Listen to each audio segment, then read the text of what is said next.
अब देखो क्वेश्चन अपने पास बात की जाए क्वेश्चन फर्स्ट की, केमिस्ट्री की हम बात कर रहे हैं। क्वेश्चन नंबर फर्स्ट क्लियर दिखाई दे रहा है ना। क्वेश्चन नंबर फर्स्ट की हम बात करें, यूनिवर्सल इंडिकेटर। तो यूनिवर्सल इंडिकेटर क्या होता है, ये मैंने आपको बताया था कि ये मिक्सचर होता है इंडिकेटर्स का। The indicator that shows different colours at different hydrogen ion concentration. तो बिल्कुल आसान है।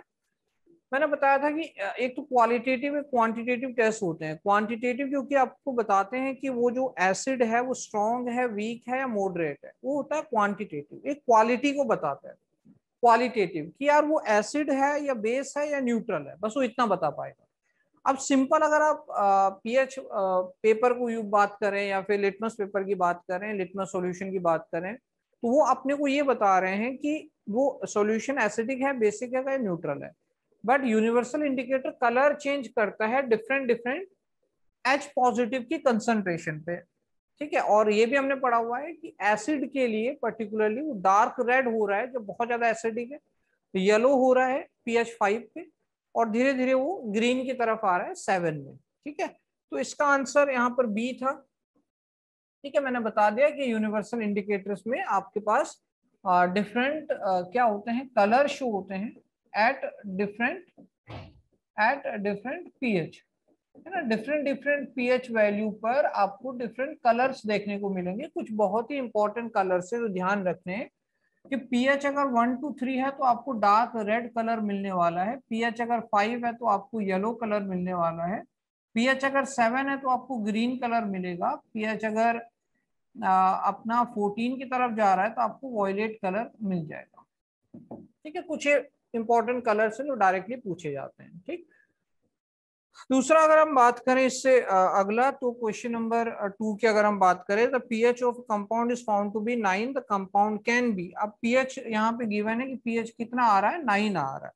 पीएच अगर 9 आ रहा है भाई, तो कंपाउंड कौन सा होगा।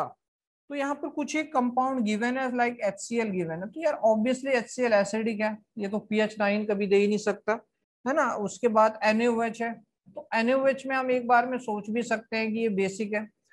और Na2CO3 है, Na2CO3 है, और तीसरा है CH3COH। तो CH3COH भी अपने पास एसिड, इसकी भी कोई चांस नहीं है, तो इन दोनों में सोचना है हमने। अब देखो NaOH एक स्ट्रॉन्ग बेस होता है, तो लगभग 13 से 14 इसका pH आ जाता है। अब Na2CO3 में हमने कैसा सोचा कि हमने इसका सॉल्ट हाइड्रोलिसिस किया, इसके पेरेंट्स हमने बनाए। हमने क्या किया, इसके पेरेंट्स बनाए।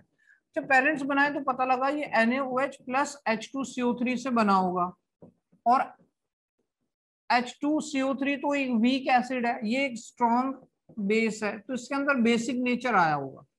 बट ये उतना भी स्ट्रॉन्ग बेस नहीं होगा जितना NaOH है। ठीक है, तो इसीलिए हम यहाँ पे क्या कहेंगे कि इसका pH 9 आ सकता है। ठीक है, अपने को याद भी नहीं रखना है कि कौन से सॉल्ट का pH कितना है, हमें बस ये एसिड्स का और बेस का pH याद होना चाहिए। ठीक है, तो इसमें ऑप्शन नंबर आपका सी सही था।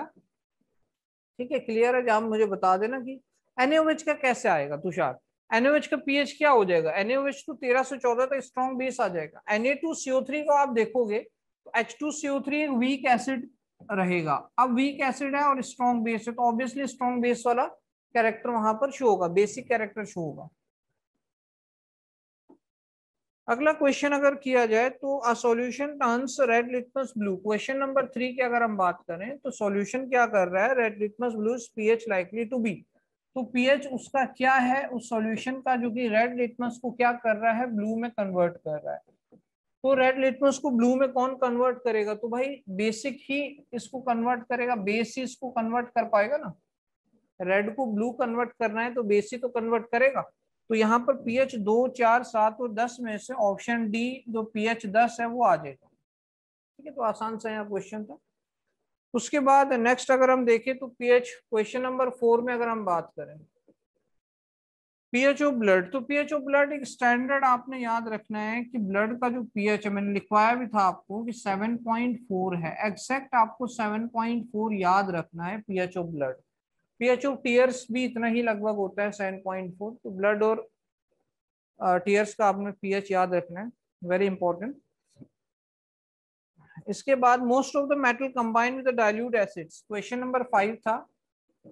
कि most of the metals combine with the dilute acids, तो मेटल किसके साथ कंबाइन कर रही है, डाइल्यूट एसिड के साथ कंबाइन कर रही है। अगर डाइल्यूट एसिड है भाई और मेटल है तो अपने को पता ही है यार एक्टिव मेटल होना चाहिए, पहली बात तो एक्टिव मेटल होनी चाहिए, और ये डाइल्यूट एसिड के साथ सॉल्ट बना रहा है प्लस H2 गैस जनरेट कर रहा है।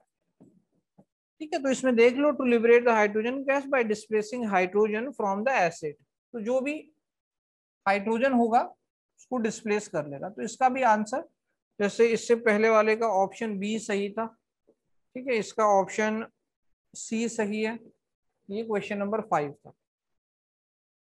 ठीक है, आसान सा क्वेश्चन था। क्वेश्चन नंबर 6, क्वेश्चन नंबर 6 अपने पास आ जाएगा कि alkali is a base that is soluble in water. तो मतलब ये एल्कली क्या होगा, water soluble base, water soluble. मुझे लगता है सबने ही सही किया हुआ है, इसमें कोई दिक्कत ही नहीं है ना।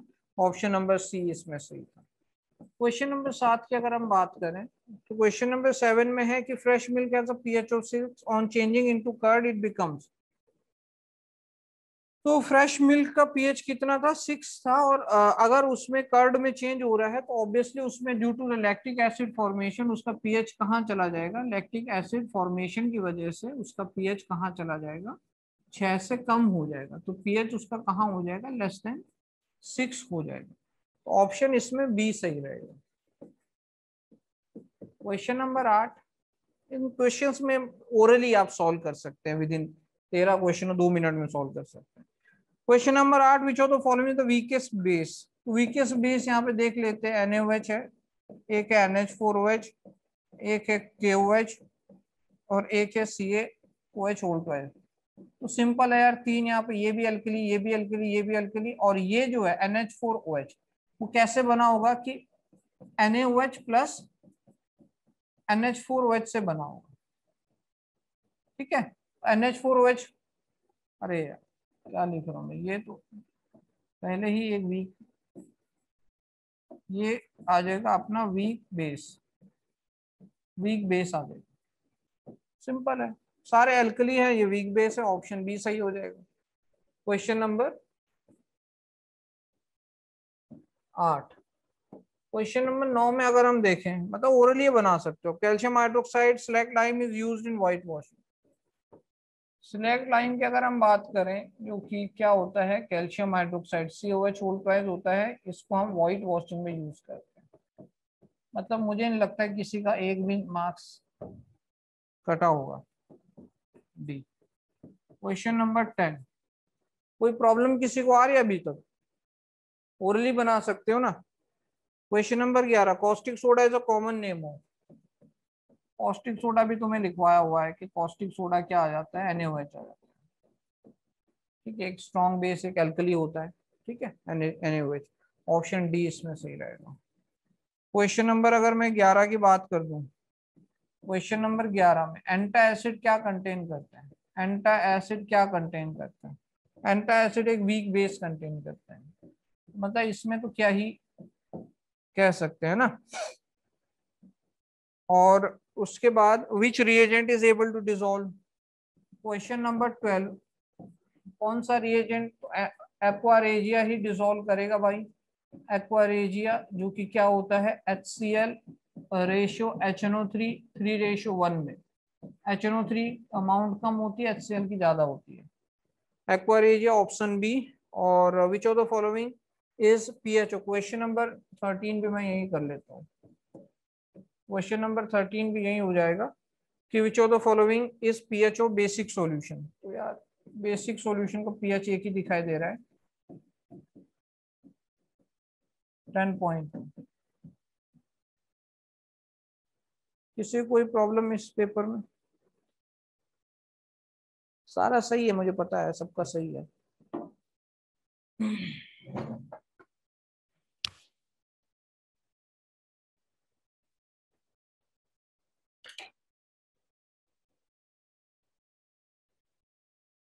मैंने पहले आपको बताया हुआ है बेटा, अगली बार मैं अगर पेपर बनाऊंगा ध्यान रखना फिर, ठीक है। आगे देखो, अपनी बुकलेट सॉल्व करते रहे, ये ना समझे बुकलेट से क्वेश्चन नहीं है, बुकलेट इंपॉर्टेंट नहीं है, बुकलेट जरूर सॉल्व करते रहे।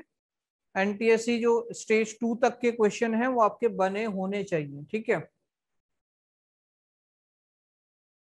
अब आप मुझे ये बता दें कि जैसे एसिड बेस के हमने टेस्ट से पहले कुछ बुकलेट सॉल्व कर ली है, जैसे ये चैप्टर अभी 2-4 दिन का लेक्चर और बचा हुआ है, ये खत्म होने के बाद दोबारा से फिर हम एसिड बेस सॉल्ट की जो स्टेज 2 तक के क्वेश्चन हैं वो सारे सॉल्व कर लेंगे, ठीक है। तो उस चीज का ध्यान रखें कि आप बनाते रहें बुकलेट के सारे क्वेश्चन, ठीक है, छोड़ने नहीं है कोई भी। हाँ, ये हो सकता है कि कोई 4th चैप्टर का क्वेश्चन 2nd चैप्टर में डला हो तो उसको आप मार्क कर लें, उसको बाद में सॉल्व करेंगे। अच्छा, मुझे ये बता दो फटाफट, लास्ट टाइम हमने सॉल्ट में कहाँ तक पढ़ लिया था? क्या हमने NaCl कंप्लीट किया था? क्या हमने NaOH कंप्लीट किया था? और हैं, जल्दी से लिख के बताओ कौन कौन से हमने कंप्लीट कर लिए थे? NaCl NaOH, है ना? NaCl NaOH ही तो कंप्लीट किया था। इसके बाद कौन सा है अपने पास? हाँ, NaCl NaOH ही किया था ना हमने कंप्लीट। क्लोर एल्कली प्रोसेस बताई थी। तो तीसरा वो टेबल भी मैंने आपको बता दी थी, उसको कैसे बनाना है। थर्ड हम लोग पढ़ लेते हैं यहाँ पे बेकिंग सोडा। बहुत क्वेश्चन इनसे बनते हैं। बेकिंग सोडा ये आता है NaHCO3, सोडियम हाइड्रोजन कार्बोनेट, और एक इसमें आयोनाइजेबल हाइड्रोजन है। आपको ऐसा लगेगा कि ये एसिडिक सॉल्ट है, बट ये ध्यान रखें कि ये एक बेसिक सॉल्ट बन रहा है, ठीक है। हालांकि इसके अंदर ये आयोनाइजेबल हाइड्रोजन है, बट इसका जो पीएच है वो 7 से अब आ रहा है। ये एक बेसिक सॉल्ट है, तो बेकिंग सोडा है, सोडियम हाइड्रोजन कार्बोनेट। इसको क्या लिखा जाता है? Sodium hydrogen carbonate, sodium hydrogen carbonate, या फिर मैं इसको लिख सकता हूँ सोडियम हाइड्रोजन कार्बोनेट, या फिर लिख सकते हैं सोडियम बाइकार्बोनेट, ठीक है। बाइकार्बोनेट आयन भी आप याद रखें, आगे भी जरूरत पड़ सकती है। बाइकार्बोनेट आयन होता है HCO3-1, ये होता है बाइकार्बोनेट आयन, बाइकार्बोनेट आयन होता है, ठीक है। ये बाइकार्बोनेट आयन होता है HCO3-1, ठीक है। Bicarbonate HCO3-1। तो बेकिंग सोडा होता है, बेकिंग सोडा में NaCO3, सोडियम हाइड्रोजन कार्बोनेट और सोडियम बाइकार्बोनेट आ जाएगा, ठीक है। अब इसके बाद बेकिंग सोडा और बेकिंग पाउडर में डिफरेंस है, वो भी उसमें से भी क्वेश्चन बनते हैं, उसको भी हम देखेंगे। सबसे पहले इसकी प्रिपरेशन पे बात करते हैं। प्रिपरेशन, इसकी प्रिपरेशन हम कैसे कर सकते हैं, क्या मेथड उसके लिए यूज किया जाता है? इसकी जो प्रिपरेशन होती है उसको ammonia soda process, ammonia soda process, जो टेबल बनवाई थी उसमें आप ये नाम लिखोगे, और इसी को हम कहते हैं अमोनिया सोडा प्रोसेस, या फिर इसका देखते हैं, इसका एक और नाम था। मैक्सिमम तो अमोनिया सोडा प्रोसेस ही इसमें लिखा जाता है। हाँ, एसिडिक सॉल्ट आयोनाइजेबल हाइड्रोजन है, एसिडिक सॉल्ट होना चाहिए, बट इसका जो पीएच आता है वो ग्रेटर देन 7 आता है प्रैक्टिकली, तो इसलिए ये एक बेसिक सॉल्ट की कैटेगरी में रखा जाता है, ठीक है। अब इसके अंदर सोलवे प्रोसेस कह रहे थे इसको, ये भी इंपॉर्टेंट है, सोलवे प्रोसेस, सोलवे प्रोसेस। तो ये दोनों नाम आप याद रखें, अमोनिया सोडा प्रोसेस या सोलवे प्रोसेस, दोनों नामों से इसको हम ये पढ़ते हैं। ये आ सकता है एग्जाम के अंदर, अमोनिया सोडा प्रोसेस और सोलवे प्रोसेस, ठीक है। इससे पहले NaOH हमने बनाया था क्लोर एल्कली प्रोसेस से। अब इसके अंदर क्या होता है अमोनिया सोडा प्रोसेस में, एक तो बुक में आपको मिलेगा कि अलग अलग स्टेप में लिखा हुआ है, मैं इसको एक ही स्टेप में खत्म कर देता हूँ, कि अलग अलग स्टेप में करने से बजाय हम एक ही स्टेप में अगर इसको लिखें, तो इसमें सबसे पहले NaCl प्लस वाटर लिया जाता है। ये मैंने आपको बताया था कि इसको क्या कहते हैं, brine solution, brine solution, plus इसके अंदर CO2 पास करनी है, प्लस अमोनिया इसके अंदर रखनी है, CO2 प्लस अमोनिया। अब इसको इसको कहने के अलग अलग तरीके हैं, फायर एक्सटिंग्विशर में धीरे धीरे बताएंगे किसमें क्या यूज होता है, सब बताएंगे। इसमें इसको कहने के अलग अलग तरीके, जैसे हमने पढ़ा ना कि NaCl plus water plus CO2 plus ammonia NH3, इसको लिखा जाता है अमोनिएटेड ब्राइन सॉल्यूशन। ठीक है, इसको लिखा जाता है ammoniated brine solution, ammoniated brine solution. ठीक है, तो ये भी वर्ड आप ध्यान रखें कि एग्जाम में जो अच्छे जो क्वेश्चन बने हुए हैं उसके अंदर लिखा हुआ है ammoniated, ammoniated brine solution. Ammoniated brine solution इसको कहा जाता है, अमोनिएटेड ब्राइन सॉल्यूशन। अब इससे जो रिएक्शन होती है, एक तो इसमें NH4Cl ammonium chloride plus NaHCO3 इसमें बन जाता है, sodium hydrogen carbonate plus ammonium chloride. ठीक है, अब इसमें बुक्स में अलग अलग रिएक्शन लिखी हुई है कि NaCl प्लस पहले ब्राइन सॉल्यूशन को बनाया, फिर ब्राइन सॉल्यूशन में कार्बन डाइऑक्साइड पास कर दी, अमोनिया पास कर दी, अलग अलग प्रोडक्ट उससे बनाए हैं। आप डायरेक्टली इसको लिख सकते हो कि अमोनिएटेड ब्राइन सॉल्यूशन को हम यूज करते हैं जिससे NH4Cl एक सबलाइम सब्सटेंस जो कि सब्लिमेट हो जाएगा, और दूसरा NaHCO3 मिलेगा। NaHCO3 को ही हम क्या कह रहे हैं, बेकिंग सोडा कह रहे हैं, इसी को हम बेकिंग सोडा या सोडियम हाइड्रोजन कार्बोनेट कह रहे हैं। इसका पीएच क्या है, पीएच ग्रेटर देन 7 है, तो इसको भी आप ध्यान रखें, पीएच ग्रेटर देन 7 इसका आएगा। ठीक है, इसका पीएच ग्रेटर देन 7 आएगा। ठीक है, इतना क्लियर। तो ये इसमें आता है अमोनिएटेड ब्राइन सॉल्यूशन से ये बनाया जाता है। अब इसमें बहुत एक इंपॉर्टेंट क्वेश्चन पूछा जाता है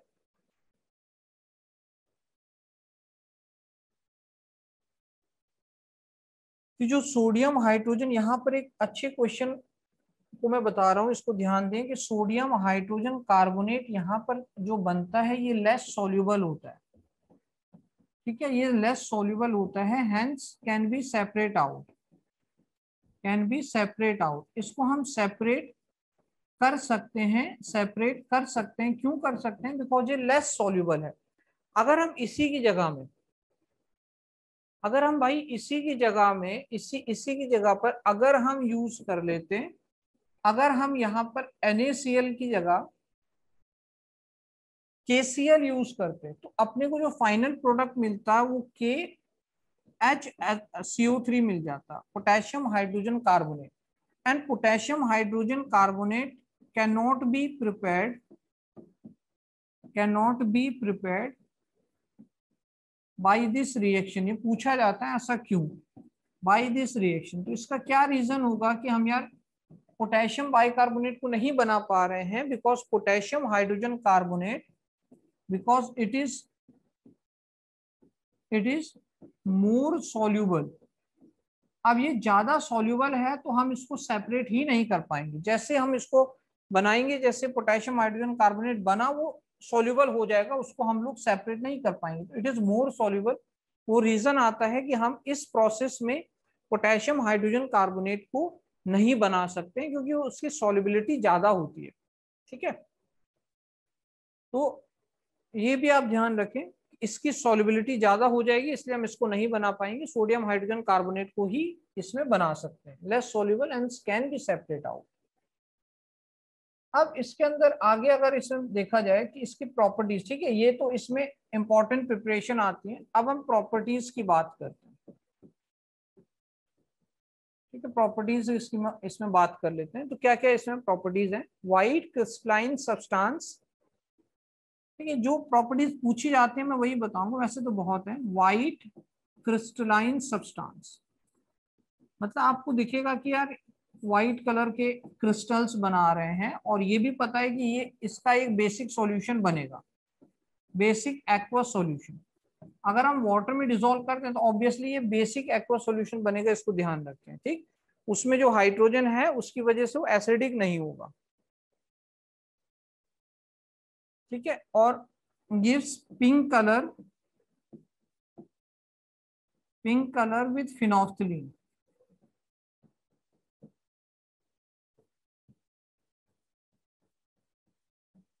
फिनोल्फ्थलीन के साथ ही पिंक कलर देता है, तो ये भी आप ध्यान रखें। और अब इसको हीट किया जा रहा है, तो हीटिंग में इसकी क्या रिएक्शन बनेगी जब इसको हीट हम कर रहे हैं, कि हीटिंग में ऑन हीटिंग NaHCO3 है उसको हीट किया जा रहा है। जब भी, अब आपको पता है यार 493 केल्विन पे इसको हीट कर रहे हैं, तो ये आपको पता है कि जब भी किसी भी कार्बोनेट, किसी भी बाइकार्बोनेट को हम हीट करते हैं, किसी भी बाइकार्बोनेट को हीट करते हैं, तो वो कार्बोनेट में ब्रेक डाउन होता है। वो किस में ब्रेक डाउन होगा? कार्बोनेट में, प्लस वो ब्रेक डाउन होगा CO2 में, प्लस वो ब्रेक डाउन होगा वाटर। किसी भी बाइकार्बोनेट में आप इसको अप्लाई कर सकते हैं। प्रॉपर्टी ऑफ NaCO3 का फर्स्ट बताएंगे बेटा, धीरे धीरे सब फर्स्ट क्या था? White crystalline substance basic aqueous solution ये बनाएगा और पिंक कलर देगा फिनोल्फ्थलीन इंडिकेटर के साथ। किसी भी बाइकार्बोनेट को आप हीट कर रहे हो, Na2CO3 plus CO2 plus water उसमें से मिल रहा है। CO2 को हम कहते हैं एफरवेसेंस, ठीक है। तो एफरवेसेंस वर्ड जहां पर भी आएगा आप कार्बन डाइऑक्साइड को लगाओगे और कार्बोनेट तो मिलेगा मिलेगा इसमें, ठीक है। हीट करने पे बेकिंग सोडा से कार्बोनेट इसमें मिलेगा। एक चीज आप ये भी रखें कि इसमें कोई वाटर ऑफ क्रिस्टलाइजेशन नहीं है, does not contain any water of crystallization, any water of crystallization, कोई भी water of crystallization इसमें नहीं है। तो ये बहुत बार क्वेश्चन पूछा जाता है कि which of the following does not contain water of crystallization. 4 option दे देगा, उसमें बेकिंग सोडा या बेकिंग पाउडर जरूर रहेगा।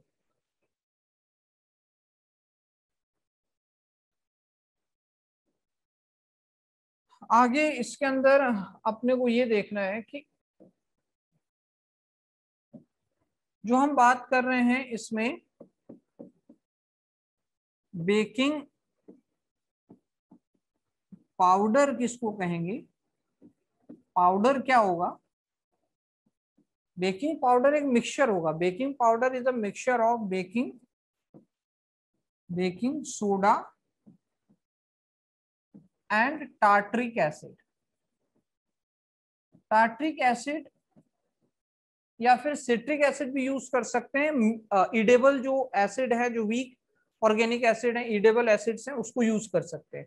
अब आप कहोगे इसके तो फॉर्मूले में डिफरेंस आ जाएगा कि अगर इसमें बेकिंग पाउडर और सोडा के फॉर्मूले में देखा जाए तो दोनों का फॉर्मूला सेम ही है। NaHCO3 और NaHCO3 दोनों का फॉर्मूला सेम है, फॉर्मूले में कोई डिफरेंस नहीं रहेगा।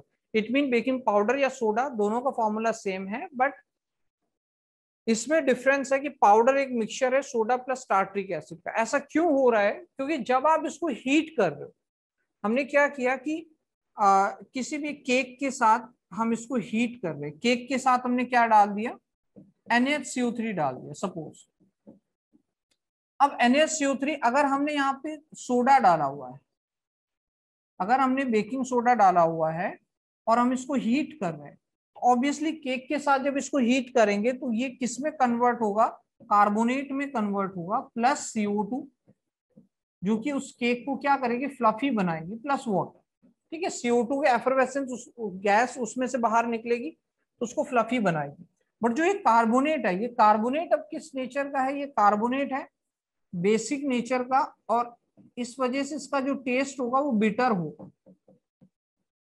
इसका टेस्ट कैसा आएगा? कड़वा टेस्ट आएगा, बिटर टेस्ट आएगा। अब अगर इसका बिटर टेस्ट आ रहा है तो जो भी आप यहाँ पर केक वगैरह बना रहे हो वो कैसा हो जाएगा? बिटर हो जाएगा, कड़वा हो जाएगा। तो इसलिए अपने को क्या करना है, इसको अब सही करने का तरीका ये है, या तो इसमें एक टार्ट्रिक एसिड आप अलग से मिला दो, या फिर आप पहले ही सोडा मत यूज करो, पहले ही आप बेकिंग पाउडर यूज कर लो उसके अंदर, और तो उन्होंने पहले से ही टार्ट्रिक एसिड या कोई भी ईडेबल एसिड मिला रखा है। तो उससे वो क्या हो जाएगा कि ये टार्ट्रिक एसिड इसको क्या कर लेगा? न्यूट्रलाइज कर लेगा, और जो आपका केक होगा वो बिटर नहीं होगा, है ना। तो ये देख लो, ये शायद मैंने आपको पहले भी बताया था कभी। तो इसमें आप ये देख लें कि ये बहुत इंपॉर्टेंट एक प्रॉपर्टी है। Baking powder is a mixture of baking soda plus edible acid like tartaric acid, उसमें क्या हो रहा है, कैसे उसको यूज कर रहे हैं। ठीक है, टेस्ट का भी डिफरेंस है, टेस्ट का भी तो डिफरेंस होगा इसके अंदर, टेस्ट का तो डिफरेंस होगा ही। टार्ट्रिक एसिड का फॉर्मूला मैंने तुम्हें बताया था यार, वो देख लेना उसमें क्या फॉर्मूला था। अब मेरे को फिलहाल वो याद नहीं है, उसके फॉर्मूले से वैसे भी अपने कोई मतलब नहीं है, बिकॉज वो अल्टीमेटली उसके फॉर्मूले को चेंज नहीं कर रहा है। बेकिंग पाउडर के फॉर्मूले में कोई चेंज नहीं है, वो अभी भी NaCO3 है और ये भी NaCO3 है, तो फॉर्मूले में कोई चेंज नहीं है। तो मोस्टली टार्ट्रिक एसिड यूज करते हैं, सिट्रिक एसिड भी यूज कर सकते हैं, तो ये प्रॉपर्टी में ही मैं सारा इसमें करवा रहा हूँ। ठीक है, ध्यान रखना ये जितने भी हैं लिखवा रहा हूं, ये क्वेश्चंस की फॉर्म में पूछे हुए हैं। अगला देखो, नेक्स्ट इसमें क्या आता है कि इसको हम use as soda acid fire extinguisher, soda acid fire extinguisher की तरह यूज करते हैं। इन सब की रिएक्शन पीछे आपको मिल जाएंगी, चाहे ऑब्जेक्टिव क्वेश्चन बनाओ चाहे सब्जेक्टिव बनाओ, इन सब की आपको जरूरत पड़ेगी। तो सोडा एसिड फायर एक्सटिंग्विशर हम बना रहे हैं, जिसका क्या रिएक्शन हो सकता है, रिएक्शन क्या होगा कि अपने पास NaHCO3 है प्लस अपने पास H2SO4 रहता है। कुछ इस तरह का इसका डायग्राम होगा सोडा एसिड फायर एक्सटिंग्विशर का, कि इसको हम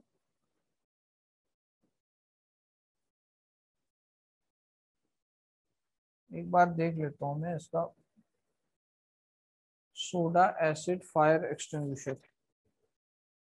इस तरीके का कुछ है डायग्राम।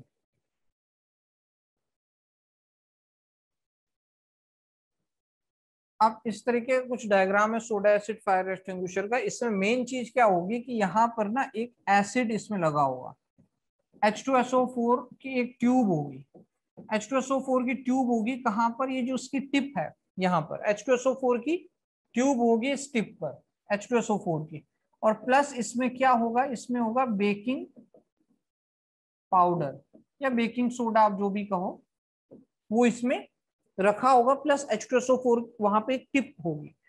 जैसे ही आपको इसको यूज करना है तो आप क्या करोगे, इस टिप को, इस फायर एक्सटिंग्विशर को, इस टिप को आप ऐसे दीवार पे या जमीन पे मारोगे इस तरीके से, तो ये जो टिप है ये ब्रेक हो जाएगी, और ब्रेक होने से जो H2SO4 है और बेकिंग पाउडर है वो अंदर ही आपस में मिक्स हो जाएंगे। ठीक है, तो जैसे आप उसको जमीन पे दीवार पे लगाओगे तो उसकी टिप ब्रेक होगी और H2SO4 और बेकिंग पाउडर दोनों आपस में मिक्स हो जाएंगे।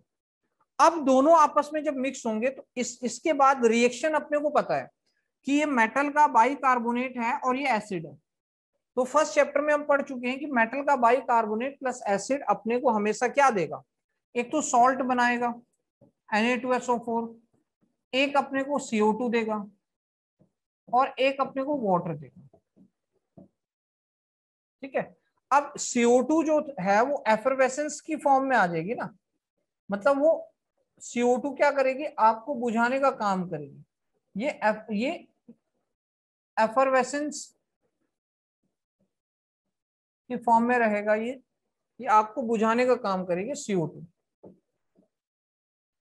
ठीक है, तो इसमें हम ये लिख सकते हैं कि CO2 evolve forms a blanket over fire, जहां पर भी आग लगी है उसके ऊपर CO2 ब्लैंकेट की तरह लग जाएगा, एंड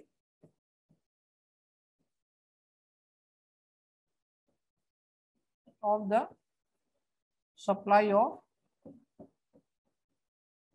O2, ऑक्सीजन की सप्लाई को रोक देगा। जब ऑक्सीजन की सप्लाई रुक जाएगी तो ऑब्वियसली वो क्या हो जाएगा, आग वहां पे बुझ जाएगी। तो इस तरीके से फायर एक्सटिंग्विशर का काम भी यहाँ पर करता है सोडा एसिड फायर एक्सटिंग्विशर। ये रिएक्शन आपको जरूर ध्यान रखनी है कि Na2SO4 plus CO2 plus H2 वहां पर निकल रहा है, उस CO2 जो इवॉल्व हो रही है उसकी वजह से वो CO2 गैसेस फॉर्म में होगी, उसकी वजह से वो आग को बुझा देगी।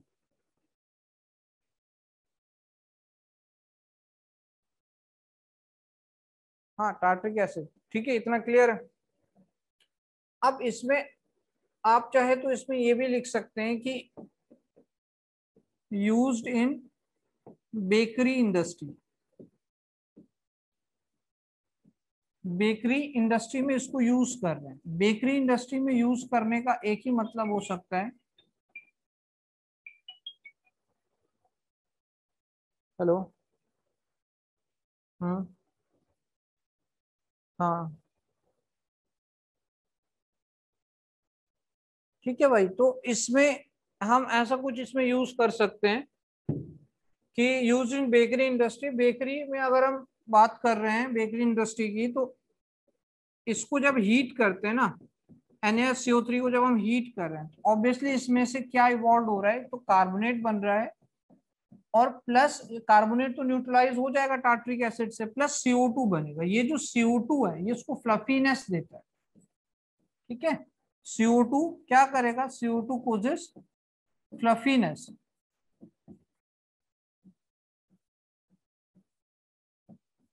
जो भी ब्रेड जो भी होगा उसमें फ्लफीनेस CO2 की वजह से आ जाएगी, ठीक है। तो मुझे इतना बताइए कि यूज भी मैंने साथ में आपको करवा दिए, ठीक है भाई, यूज भी साथ में हो गए हैं। जो इसका बेकरी इंडस्ट्री में यूज है, फायर एक्सटिंग्विशर में यूज है, बाकी इसमें आप बुक से पढ़ सकते हो कि पेपर इंडस्ट्री में, टेक्सटाइल में इसका यूज आ रहा है, तो वो नॉर्मल है। मेनली जो यूज पूछे जाते हैं वो इसमें पूछे जाते हैं। दूसरा एक और मैं इसमें यूज आपको लिखवाऊंगा जो कि इंपॉर्टेंट है, और वो यूज है इसका किसकी वजह से, यूज्ड एज एंटा एसिड। आपने एंटा एसिड में देखा होगा कि यार एंटा एसिड एक तो मिल्को मैग्नीशियम, मैग्नीशियम हाइड्रोक्साइड को एंटा एसिड ले रहे हैं, और दूसरा एंटा एसिड एक मिक्सचर होता है, मिल्क और मैग्नीशिया भी लेते हैं और बेकिंग सोडा भी एंटा एसिड में लेते हैं, ठीक है, तो दोनों का ही मिक्सचर बन जाता है। तो यूज्ड एज एंटा एसिड। एंटा एसिड में क्या होगा कि स्टमक में जो भी, जैसे हमने इसकी रिएक्शन लिख रहा हूं, हर एक यूज की रिएक्शन आपको याद होनी चाहिए। तो NaHCO3 है, ये बेकिंग पाउडर है, और ये HCl है। HCl कहां से आया, ये स्टमक एसिड है, स्टमक एसिड है, स्टमक एसिड है। तो अब इसमें रिएक्शन होगी, जैसे स्टमक एसिड था HCl, उसको न्यूट्रलाइज करना है तो वीक बेस ले लिया। अब रिएक्शन होगी तो पहले सॉल्ट बनाया NaCl, फिर इसमें CO2 गैस इवॉल्व हुई और प्लस वाटर। तो CO2 गैस जो इवॉल्व हुई उसकी वजह से क्या हो जाती है, जो हिचकियां आ जाती हैं, जो जो उसमें डकार आती है, CO2 की वजह से आती है, ठीक है। तो ये सारी ध्यान रखना। सोप इंडस्ट्री यार बाकी बाकी यूज है, उसके बाद उतने इंपॉर्टेंट नहीं है। उसमें लिखा रहता है पेपर इंडस्ट्री, टेक्सटाइल में, सोप इंडस्ट्री में, अदर केमिकल्स बनाने में, बट सबसे ज्यादा इंपॉर्टेंट है जैसे कि इसकी रिएक्शन पूछी जाएगी, ऐसा एंटा एसिड है, और बेकरी इंडस्ट्री में रिएक्शन क्या हो रही है, सोडा एसिड फायर एक्सटिंग्विशर में क्या रिएक्शन हो रही है, उसको हीट करने पे जो बीटर क्यों हो रहा है, क्योंकि कार्बोनेट बन रहा है, उसको फिर कौन न्यूट्रलाइज करेगा, ईडेबल एसिड न्यूट्रलाइज करेगा, तो वो चीजें इंपॉर्टेंट, वो उसको ध्यान रखना है।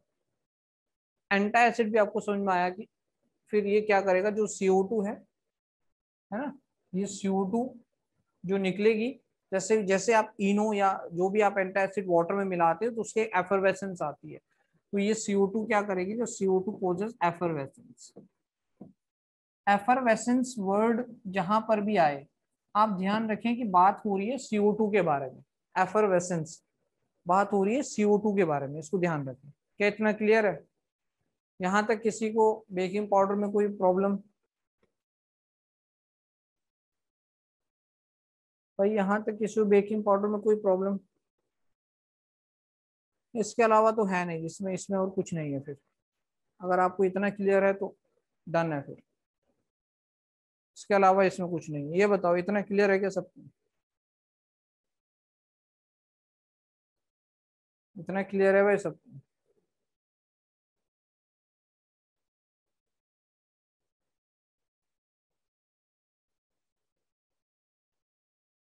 ये इतना क्लियर है सब, है ना? तो ये अच्छे से आप इसको लिख लेना भाई। देखो नोट्स इसके नहीं है मेरे पास, जो सॉल्ट है ना, जो डिफरेंट टाइप के सॉल्ट है, उसके नोट्स नहीं है मेरे पास, NaCl NaOH। तो जो मैं बोर्ड पे लिख रहा हूँ, इसीलिए आपको दिख रहा होगा मैं यहाँ पे थ्योरी के भी कुछ पॉइंट लिख रहा हूँ। तो जो पॉइंट मैं लिख रहा हूँ वही आपने नोट्स में बना देने, सिंपल। ठीक है, बाकी एनसीईआरटी रीड कर लो और बुकलेट के क्वेश्चन बना लो, और इसमें से कुछ नहीं बचता फिर। ठीक है, तो यही आपने नोट्स में लिखना है। इसका ध्यान रखना कि जो मैंने क्लासिफिकेशन ऑफ सॉल्ट है उसके बाद मेरे पास नोट्स नहीं है, आपने यहीं से लिखने हैं। ठीक है, अब नेक्स्ट, ठीक है, ये तो हो गया ना। नेक्स्ट हम अगर बात करें तो अपने पास फोर्थ आता है कौन सा, वॉशिंग सोडा। इसी के साथ की कैटेगरी में आ जाएगा वॉशिंग सोडा। टेबल जो मैंने सबसे पहले क्लास में बनवाई थी उसको आपने ऐड करते रहना, उसके अंदर ये सारी चीजें ऐड करनी है। ये हो जाएगा Na2CO3.10H2। 10H2 इसके अंदर आते हैं, Na2CO3.10H2। 10H2 क्या है, वाटर ऑफ क्रिस्टलाइजेशन। पहली बात तो ये ध्यान रखें कि इसके अंदर वाटर ऑफ क्रिस्टलाइजेशन है, और वो कितना है, 10 मॉलिक्यूल है वाटर। ठीक है, दूसरा इसको हम क्या कह रहे हैं, इसको कह रहे हैं सोडियम, इसको कह रहे हैं सोडियम कार्बोनेट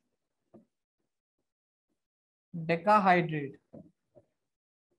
डेकाहाइड्रेट वर्ड का मतलब है 10 water of crystallisation, sodium carbonate decahydrate. Simple, washing soda Na2CO3 10H2, sodium carbonate decahydrate, water of crystallisation इसके अंदर।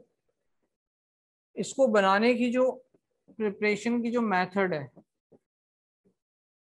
वो सेम है, सोलवे प्रोसेस, उसी से इसको बनाया जाता है। आपने देख भी लिया होगा, पीछे ध्यान भी दिया होगा कि सोलवे प्रोसेस अगर हम लिखते हैं तो अमोनिएटेड ब्राइन सॉल्यूशन, ये ब्राइन सॉल्यूशन, ये CO2, ये अमोनिया। अमोनिएटेड ब्राइन सॉल्यूशन क्या बन जाएगा, Sublime substance NH4Cl plus NaHCO3। अब इस NaHCO3 को हीट करना है दूसरे स्टेप में जाकर। जब आप इसको हीट करोगे तो इससे कार्बोनेट तो मिलेगा ही, प्लस CO2 प्लस H2। जब कार्बोनेट मिलेगा ही, अब इस कार्बोनेट में आप चाहे तो क्या मिला लो, इसको हाइड्रेट कर लो। इस कार्बोनेट को आप क्या कर लो, हाइड्रेट कर लो। Na2CO3 प्लस वाटर, आप इसको हाइड्रेट कर लो तो इससे बन जाएगा Na2CO3.10H2। ठीक है, तो फाइनली अपने को क्या मिल जाएगा, वॉशिंग सोडा मिल जाएगा।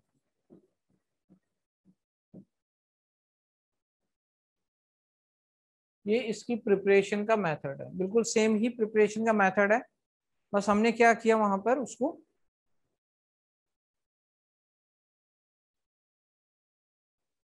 ठीक है, वही प्रिपरेशन का मेथड है, बस हमने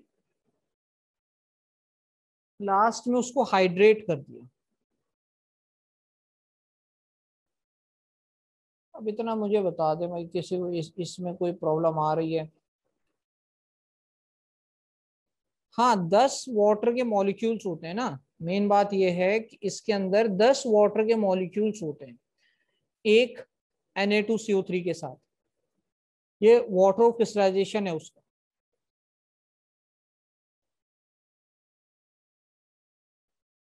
ठीक है, हर एक मॉलिक्यूल का वाटर ऑफ क्रिस्टलाइजेशन फिक्स होता है, हर एक मॉलिक्यूल का वाटर ऑफ क्रिस्टलाइजेशन फिक्स होगा ना। यहाँ पे हम 10 वाटर ऑफ क्रिस्टलाइजेशन को यूज कर रहे हैं, हर एक का फिक्स होगा। हाँ, पर मॉलिक्यूल उसके 10 मॉलिक्यूल्स आ रहे हैं, पर मॉलिक्यूल Na2CO3 में 10 मॉलिक्यूल्स आ रहे हैं। लास्ट में हाइड्रेट कर सकते हैं, हाइड्रेट करके वो पता लग जाएगा। तो सॉल्व प्रोसेस इस तरीके से सॉल्व कर सकते हैं ना। अब आगे छोटा सा है कंपाउंड, ज्यादा इसमें कुछ है नहीं। प्रिपरेशन की अगर हम बात करें, प्रिपरेशन के बाद प्रॉपर्टीज की बात करें, तो प्रॉपर्टीज में पता लगेगा कि एक तो इसमें वाटर ऑफ क्रिस्टलाइजेशन है, दूसरा ये बेसिक है, पीएच इसका कितना आएगा, ग्रेटर देन 7 आएगा। वाटर ऑफ क्रिस्टलाइजेशन भी है, वाटर ऑफ क्रिस्टलाइजेशन भी है, कितने 10H2। फिर और इसमें क्या आएगा कि व्हाइट कलर का ही ये क्रिस्टलाइन होता है, ये भी व्हाइट क्रिस्टलाइन सॉलिड होता है, व्हाइट क्रिस्टलाइन सॉलिड होता है। और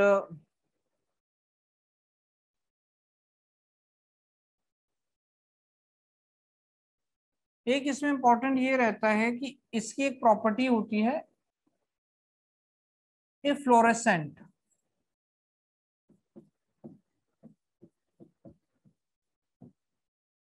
अभी तक हम एफरवेसेंस की बात कर रहे थे, एफरवेसेंस होता है CO2 का रिलीज। इफ्लोरेसेंट क्या होता है कि loss of water of crystallisation, loss of water of crystallization when a molecule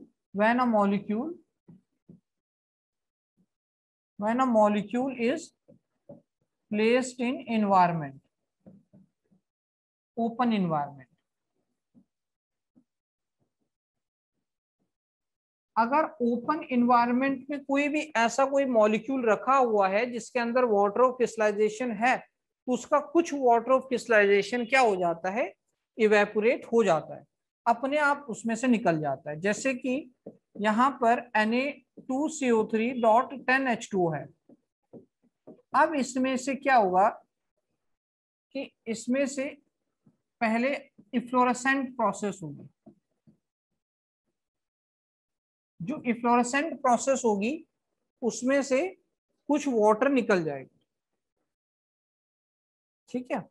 तो इफ्लोरेसेंट होने से इसमें आगे क्या होगा, ध्यान देना, इफ्लोरेसेंट होने से इसमें Na2CO3.1H2O बचेगा, मतलब कि 9 मॉलिक्यूल लूज कर दे, इसमें 9 मॉलिक्यूल वेपर की फॉर्म में उड़ गए। अब पहले ये क्या था, सोडियम कार्बोनेट क्या था, डेकाहाइड्रेट था। इसकी 3 अलग अलग फॉर्म्स आपको मिलेंगे। सोडियम कार्बोनेट डेकाहाइड्रेट था। जब ये ओपन एनवायरनमेंट में रखा तो अपने आप रखे रखे 9 मॉलिक्यूल उड़ गए। अब बना सोडियम कार्बोनेट मोनोहाइड्रेट, मोनो मतलब एक, सोडियम कार्बोनेट मोनोहाइड्रेट। और इसके बाद अगर इसको भी हम हीट करें, अगर हम सोडियम कार्बोनेट मोनोहाइड्रेट को हीट करते हैं, अगर हम इसको हीट करें तो हीट करने से ये बनाएगा सोडियम कार्बोनेट प्लस H2O अलग हो जाएगा, ये हो जाएगा एनहाइड्रस सोडियम कार्बोनेट। मतलब इसमें से जो एक मॉलिक्यूल था वो भी उड़ गया, तो ये एनहाइड्रस बन गया, ठीक है। इसको एनहाइड्रस को सोडा ऐश कहते हैं। अच्छे लेवल के क्वेश्चंस में ये सब पूछा जाता है, सोडा ऐश। एनहाइड्रस वाले को सोडा ऐश कहते हैं, इसको वॉशिंग सोडा कहते हैं 10H2O वाले को। मोनोहाइड्रेट का वैसे कोई अलग से नाम नहीं है, ठीक है। इसको आप देख लें, क्या ये क्लियर हुआ कि नहीं। सोडियम कार्बोनेट मोनोहाइड्रेट, उसको भी हीट करेंगे तो एनहाइड्रस में चेंज हो जाएगा, जिसको सोडा ऐश कहते हैं।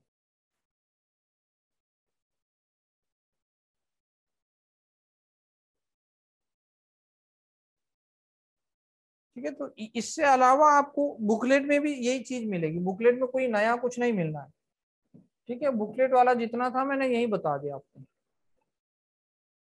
यही आपने कॉपी में नोट भी करना है।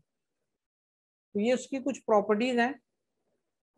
अगर हम बात करें सोडियम कार्बोनेट के यूज वगैरह की, तो एनसीईआरटी में आपको मिल ही जाएगा।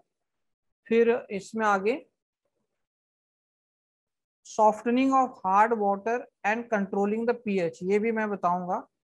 तो हार्डनेस ऑफ वाटर में अगली बार आप मुझे याद दिला देना, तो जब लेक्चर स्टार्ट होगा तो हार्डनेस ऑफ वाटर पे हम बात करेंगे, ठीक है। फिलहाल इसको हम यहीं पे छोड़ देते हैं, इसको हम यहीं पे छोड़ देंगे। इसके जो यूज हैं और यूज के साथ साथ फिर जो हार्डनेस ऑफ वाटर है उस पर डिटेल में बात करेंगे नेक्स्ट लेक्चर में। क्योंकि हार्डनेस ऑफ वाटर से भी अक्सर क्वेश्चन आ जाते हैं। आसान सा टॉपिक है, तो उसको भी एक बार डिटेल में देख लेंगे, ताकि बीच में कभी वो आए आगे कोई दिक्कत नहीं है, क्योंकि आगे आएगा सोप फॉर्मेशन में, कार्बन कंपाउंड में। तो इसको यहीं पे छोड़ देते हैं, इसके बाद इसके यूज और हार्डनेस को बाद में हम पढ़ लेंगे। ठीक है भास्कर बेटा, नेक्स्ट लेक्चर में पढ़ेंगे उसको। नेक्स्ट लेक्चर में ना कंप्लीट कवरेज होगी हार्डनेस ऑफ वाटर के ऊपर। हाँ बिल्कुल, इसके स्क्रीनशॉट आपको मिलेंगे और यही आपने नोट करने हैं, ये भी ध्यान रखना, इसके कोई अलग से नोट नहीं मिलेंगे। ठीक है, हार्डनेस ऑफ वाटर में नेक्स्ट टाइम डिटेल में बात करेंगे।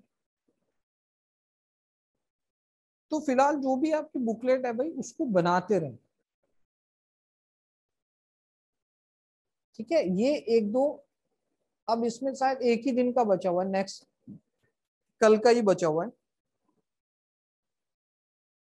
2-3 सॉल्ट बचे हुए हैं, उनको खत्म करेंगे। वाटर क्रिस्टलाइजेशन की थोड़ी सी और बात करेंगे, और कुछ टॉपिक अगर रहता हो चैप्टर में तो उसको ढूंढ लेंगे। कल के दिन में ये कंप्लीट हो जाएगा चैप्टर। ठीक है, कल के दिन में ये चैप्टर हो जाएगा कंप्लीट। 2-3 दिन का आपको टाइम दूंगा कि आप पूरी बुकलेट एक बार खुद से बना लो, लेवल 2 तक, स्टेज 2 तक, फिर हम उसको डिस्कस कर लेंगे। जैसे हमने लास्ट टाइम डिस्कस किया था, वैसे ही एक दिन और इसका बुकलेट डिस्कशन हो जाएगा। और तो तभी इफेक्टिव होगा जब आप एक बार उसको खुद से ट्राई करोगे। ठीक है, तो खुद से, ठीक है बेटा दक्ष, अगर खुद से उसको ट्राई करोगे तो ही मैं आगे करवा सकता हूँ ना फिर। तभी तो आपको लगेगा कि हाँ कौन सा आपको नहीं आता है, कौन सा आता है।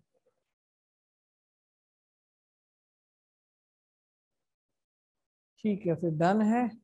जो जो मैंने बता दिया वो आपने सुन लिया होगा। तो नेक्स्ट टाइम हम कल खत्म करके परसों से बुकलेट की तरफ जाएंगे, और इसके बाद जो नेक्स्ट चैप्टर है that is metal and non metal, उसको हम स्टार्ट कर लेंगे।